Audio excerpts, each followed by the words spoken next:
Hi, it's Clover. Welcome back to my channel where I talk about the hard stuff like mental health, breakups, relationships, personal finance, and all sorts of weird little things. Today we're going to talk about a post that actually I have not published yet. It is coming out this week, the week of January 12th, 2020, and it talks about a relationship autopsy. And actually, I not only talk about an autopsy and how to do one after a relationship ends, but I also do one and I share it. And we're going to talk a little bit about the actual autopsy itself, but we're also going to talk about why I decided to share something that isn't super flattering. So, thank you for joining, and hopefully this is something helpful to the growth process. So, let's just dive right in because it's so cringy. So back in October, my most recent relationship ended, and it was a short-term relationship, but it was probably one of the healthiest relationships I'd been in. So when it ended, I was kind of angry and confused and not totally sure why, this one didn't work, because all the things were so much better. We did stuff together and we enjoyed each other's company, things like that, which on a surface level are definitely important, but not necessarily the end-all be-all to a relationship. And so my friend recommended, when I was going through the breakup, that I do this thing called a relationship autopsy, which is not something that I created. It's something that Ilyana, I believe is her name. She has mastered the art of doing a relationship autopsy, and so she has a video. I'll link to it below. She has an episode called The R Spot, or a YouTube channel called The R Spot, where she talks about relationships. And so I was like, you know what? Why the fuck not? Let's do this. And so I did the relationship autopsy. It took a while. It took probably over an hour. I think it took about 2 hours actually, if you know you're doing it in a really honest way and you're diving deep and trying to get some questions. And when I went into it, I was kind of like, psh, I've done this before. This is fine. It'll be not a big deal. There's not going to be any surprises. But there ended up being a couple of surprises along the way, which I think is a good. That's why you want to do these things, right? You want to identify the blind spots that you have in your own perspective in order to go back and see, oh, I thought I knew about this, I didn't, and this might be something I need to work on. So I did the relationship autopsy, and the autopsy is how many questions? 30 questions. And today, I went back to edit it to prepare it for posting this week. And mind you, I did this fresh off of the breakup back in October. And now I go back and I'm reading it and I'm just like, oh God.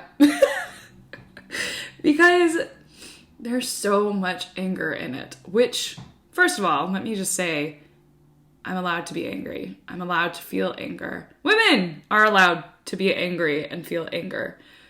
However, this isn't something I would normally share, because in a way it's totally a denial sort of mentality as I go through it, because instead of focusing on what I did wrong in the relationship, and not even in the relationship, because I don't think I did things wrong in the relationship, but my reason for continuing the relationship and not getting out, and also having a general perspective that might not have actually been helpful to what I needed in the relationship, is something that I kind of dance around in my really angry autopsy, where I'm like, he's all about himself and he didn't care about me and he didn't put forth any of the effort that I put forth.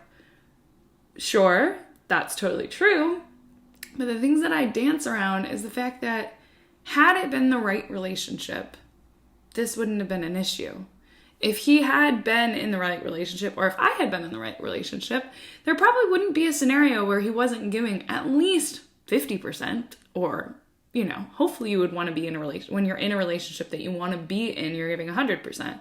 And while I feel like I was giving 100%, and I think that's why in this autopsy, I have this self-imposed belief that because I gave 100%, he should have given 100%. And that's just not how relationships work. Obviously, best case scenario, you want to be in a relationship where both parties are giving 100%. However, if you're in a relationship and you're giving 120% and the other person is giving nothing consistently, it's not because they're a bad person or because they, just are all about themselves. It's probably because they're just not invested in this relationship. And I think that was something that I eventually came to terms with while I was doing the relationship autopsy.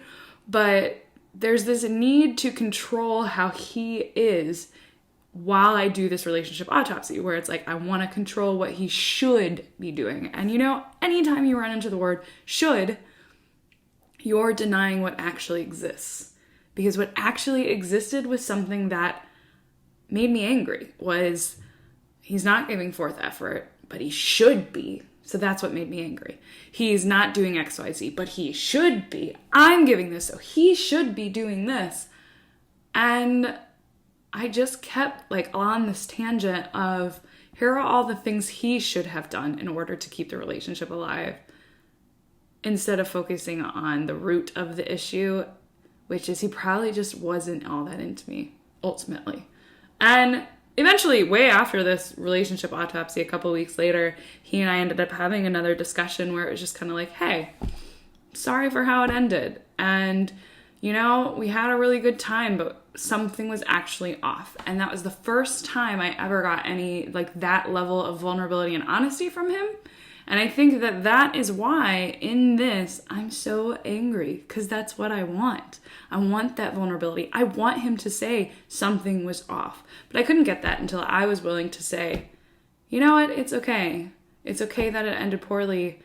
It sucks that it ended poorly, but it's okay that it ended, because ultimately we weren't supposed to be in that relationship long term. And that's okay. You can have good, fun, great, filling, happy short-term relationships, and not every single one needs to turn into a long-term relationship. So that's kind of a side tangent, but I kind of, after reading through it and looking at my answers and seeing all that anger, even though there were a lot of good tidbits of information, a lot of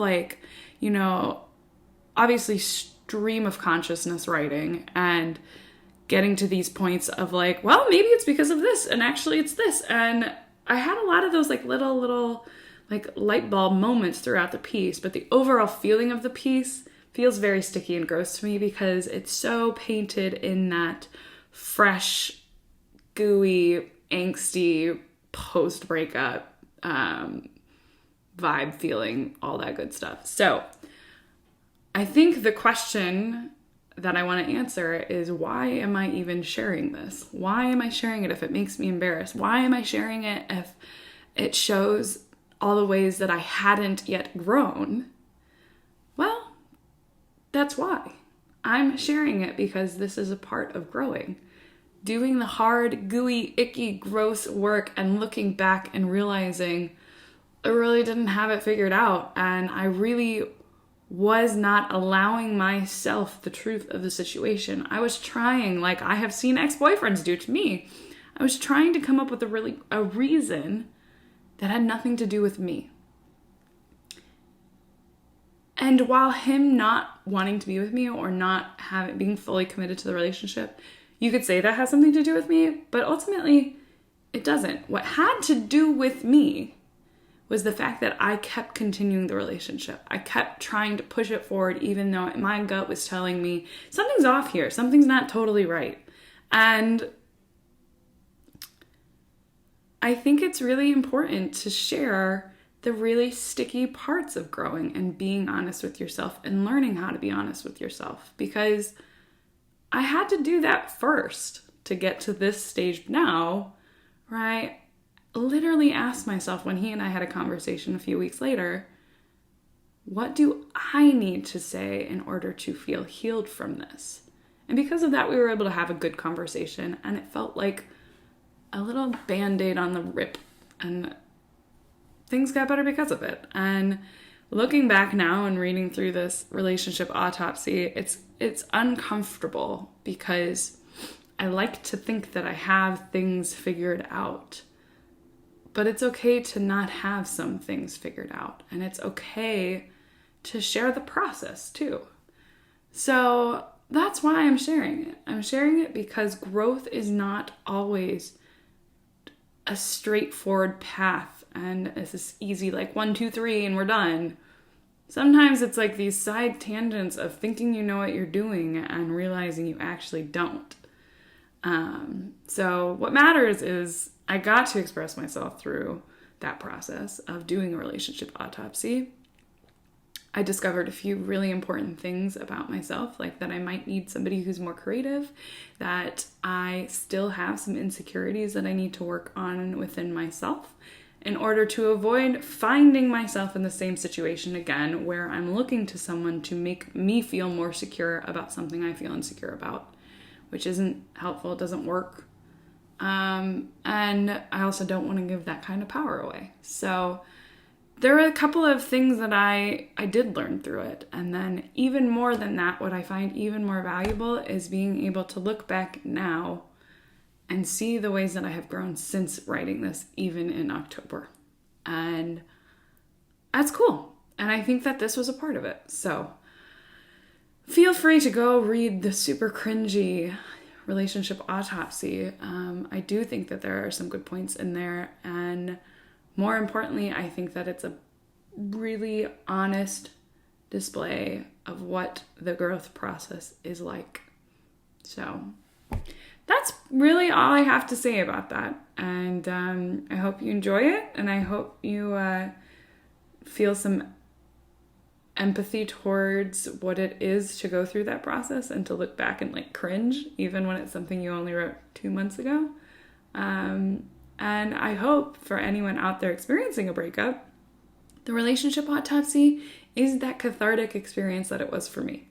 So if you enjoyed this video and if you enjoy the content I'm putting out there, please hit subscribe and let me know what you think. So if you've ever had a cringy experience like this in recent months, please feel free to share. Thanks for watching. Bye.